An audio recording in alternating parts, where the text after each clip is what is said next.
What's going on, everybody? Welcome to the Taurean Reloaded channel. If you are new, please be sure to go ahead and hit that subscribe button. Also be sure to have your bell turned on as well as notifications set to all on your mobile devices so you'll be notified whenever I upload a new video or go live. Be sure to like, comment, and share this content on your various social media platforms.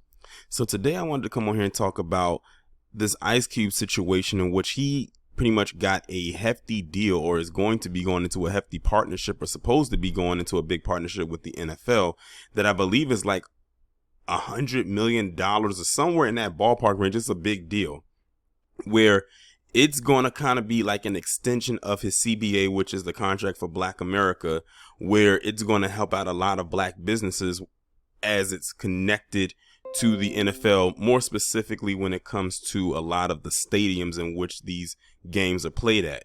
But now he's ran into an issue I should say has run into him that should not have happened. And that issue is now they have dug up something from his past over 30 years ago where he was rapping, of course, when he was NWA and as a solo artist, where they are alleging that he used anti-Asian and anti-Semitic lyrics in his songs. Now, we all know that this is the trick bag they usually always do. Whenever a black person is about to make a big power move, they always got to come out with something from the past in order to try to derail it. If you remember what happened with Nate Parker when he came out with Birth of a Nation, which was, about Nat Turner, which that movie to me is still helmed up as a very good film. If y'all haven't watched it by now, then what's wrong with you? They said that this was a big movie. It was going to win all these awards. It was going to be nominated for Oscars and Golden Globes and all types of stuff like that. Well, the industry got shook by that, and the praise that it got at Sundance, because it was an independent film. They got so shook by it that they had to literally throw interference, like literally a couple months before the movie came out, and bring up these old allegations of him violating this PC woman at his college, him and the writer of the movie, who was black as well. And then that literally threw a whole monkey wrench into his movie, and he pretty much almost got, in a way, shadow banned from the industry for quite some time, to the point where he had to rebuild himself back up. And he's still, in my opinion, in the rebuilding stages. I think I saw somewhere he's supposed to be in this new movie or something like that. But Birth of a Nation was supposed to be like that breakout, that big break for him, even though he's already been in the industry for so long, for a while. But that movie right there was supposed to really cement himself in Hollywood. But we all know what happened. And we still ain't rocking with Gabrielle Union after what she pulled with that, after he gave her a role in that movie. But we ain't here to talk about her. But I just wanted to use him as an example, because that just shows you right there what they will do whenever a black person, especially if you're a black man, is about to make a big move.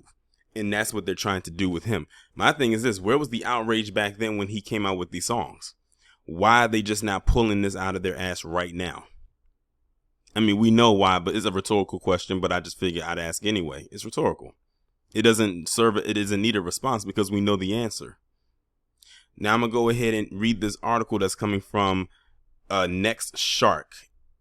It says, critics have called attention to Ice Cube's alleged anti-Asian and anti-Semitic past following the NFL's announcements of its partnership with the rapper's contract with Black America, or CWBA Institute, in Economic Equity Initiative.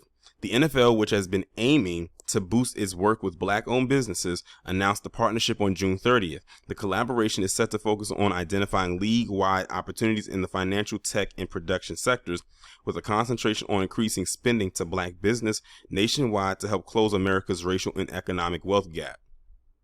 The NFL has reportedly spent more than $125 million on black businesses over the past year, including Ariel Investments, City First / Broadway Bank, Cover Communications, and Fearless Technology. Ice Cube said the league and his initiative have been working closely for more than a year already, though the announcement appears to mark the beginning of an official partnership. We feel like if you tackle the huge wealth gap between black people and white people in this country, that should solve a lot of problems that's there, Ice Cube, whose real name is O'Shea Jackson, told the AP Pro Football Podcast on June 30th. Our thing was to go after some of the biggest companies in the country that rely on black consumers or black workers, and the biggest one that we focused on was the NFL. Aside from Ice Cube, CWBA is led by entertainment lawyer and his longtime business partner Jeff Quatinet, I'm guessing that's how you pronounce his name, as well as advisors Jerron Smith and Chris Pilkerton. As a prominent artist, Ice Cube is the face of their initiative. For this reason, critics were quick to remind the public of his history of targeting Jewish and Asian people in his songs. On July 1st, the Washington Free Beacon cited Ice Cube's use of the phrases white Jew and cracker to refer to Jewish music producer Jerry Heller in his song No Vaseline. The Free Beacon story described Ice Cube as an anti-Semitic rapper who, in his songs, has called for violence against Jews and Asian. In No Vaseline, he rapped, "Get rid of that devil, real simple, pull a bullet in his temple." In Black Korea, which is purportedly about racism against the black community by Korean shop owners in Los Angeles, Ice Cube threatened to burn your store right down to a crisp. He also called the store owners in the song Oriental One Penny Counting MFers and Little Chinese MFer. In the preceding song, Horny Little Devil, Ice Cube raps, "Go down to the corner store and beat the Jap up." Notice how they're pulling all this stuff up now. Like I said, they didn't have a problem with it back then. It wasn't an issue then. But now because he's making this power move with the NFL, now they're bringing all of this stuff up. Like, they could not be more transparent if they tried. Like I said, it's the same wash, rinse, repeat routine when it comes to this routine that they always tend to do. Every time a black person is getting ready to make a major move, especially if it's going to benefit the community as a collective, here comes their little receipts. And saying, "Oh, by the way, let me remind you that they said this, that they did this, and they said that, and they did that." All three tracks were a part of his studio album's Death Certificate. The album was released on October 31st, 1991. A few months after Rodney King fell victim to police brutality in Los Angeles and has escalated years-long tensions between black and Korean community members. Ice Cube most recently stirred controversy in June 2020 when he posted tweets in support of Louis Farrakhan, another person they don't like. The Nation of Islam leader, who has referred to Jews as wicked deceivers of the American people and compared them to termites. Several Twitter users criticized the NFL's partnership with Ice Cube following the announcement. NFL Ice Cube partner on economic equity plan, "The black race is bullish in pro sports is amazing," one user wrote. "That's why November will be the most damaging to leftists in history. Overwhelming." Another question: why would you, as an NFL, hire someone who calls for violence against Asians and Jews to help with anything? How often do you hear about these programs for Hispanic or Asian communities / businesses compared to black ones? Who complains about racism the most? I'm not knocking for supporting black communities and businesses. Help all or none, not one. They literally told on themselves in all of these tweets, might I add. To date, Ice Cube has reportedly not apologized for his controversial remarks. He has also threatened to sue journalists who describe him as anti-Semitic. And he shouldn't, and he should. He shouldn't apologize, and he should sue. Because the amount of stuff that PC gets away with is astronomically high. It's out there. It's like in another galaxy. But they can pull lyrics that this man has said or put in raps for expressing how he felt at the time and the tensions at the time that they did not have an issue with at the time to try to use against him now because of what he's trying to do. See, like I said, the issue is, one, it's a black man that's doing this. This is a major power move. This could help a lot of black businesses because the NFL, while we do have some issues with a lot of issues, honestly, some is putting it lightly and it's an understatement. The major issue they have is that this is a black man that's spearheading this, and it's going to affect black people mainly, if not only. Every time black people have tried to come up in an establishment that has kept us down, there has always been pushback, because the establishment's status quo is we want to keep everything the way that it is because we're fine. This makes us comfortable. I can just about imagine who these individuals were that wrote these tweets just by the way that they talk or the way that they typed it out. But yeah, like they're threatened. It's an envy thing, it's a jealousy thing, but moreover, they're threatened. They're shook by this. They're shook that this even got this far. And honestly, if this article did not get put out there, or they didn't pull this up, many people wouldn't have even known, or some people already knew but didn't even care. But now they want to be outraged. This, in my opinion, is a bunch of fake outrage. Because if they really wanted to quote unquote cancel Ice Cube, they would have did it back in 1991 when the album got released. I'm sure it sold millions of copies worldwide. Why didn't they stop him then? Do you know how big of a career Ice Cube has had since 1991? As a matter of fact, in 1991, that's when his acting career really got started, because he did Boys in the Hood, because that came out in 91. Then he had a few albums come out. Then he did Friday and other films and other, albums dropped and music and all types of stuff. Do you know how big, like I said, do you know how big of a career this man has had from 1991 to now, and how many businesses he does from then until now? The big three, all of that. But now they are upset with him because of lyrics from the past. Now they want to be upset.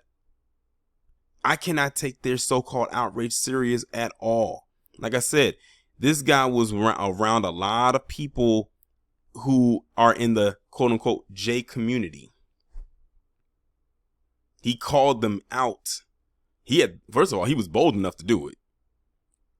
Like I said, they wanted to get rid of him by hook or by crook. They would have. But he's still here. This man has still made millions of dollars. If they wanted him gone, he would have been gone years ago. Let's just say Ice Cube would have melted. But he's still standing here. He's still solid.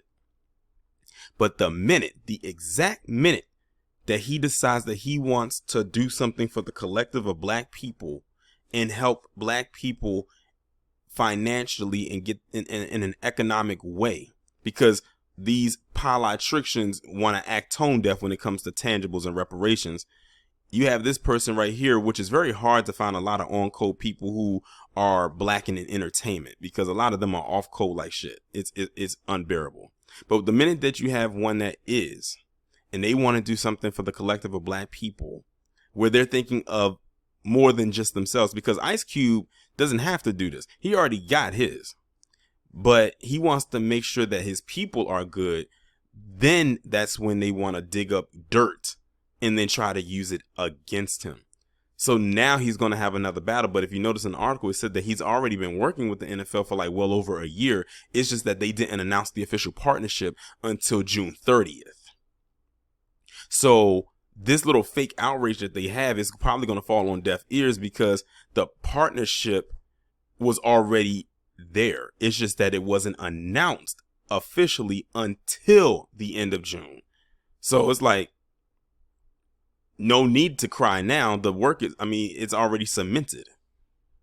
Now, the bigger question is going to be, what is the NFL going to do as a response to this? Because I noticed in the article, it didn't mention that the NFL responded to anything that was put out there. As a matter of fact, the article that I read from, as far as I know, was the only article that is talking about this. The only one that I've seen so far, because I just typed like little keywords into Google, and this is the only article that came up about it. But yeah, they did this because they're shook. But I'm just curious, what is the NFL going to say about this, or if they're going to say anything at all? And see, the thing is, the NFL is in a bind themselves, because they've been under the veil of controversy for the last few years with the whole Colin Kaepernick situation. So they need to be very careful with how they respond.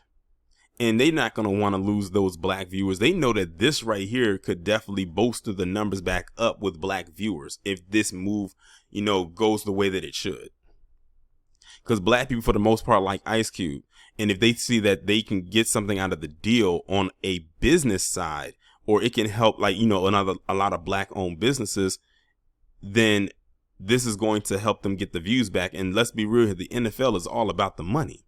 Or in the words, it's funny, all about the Benjamins, considering that was a movie that he did with Mike Epps back in the day.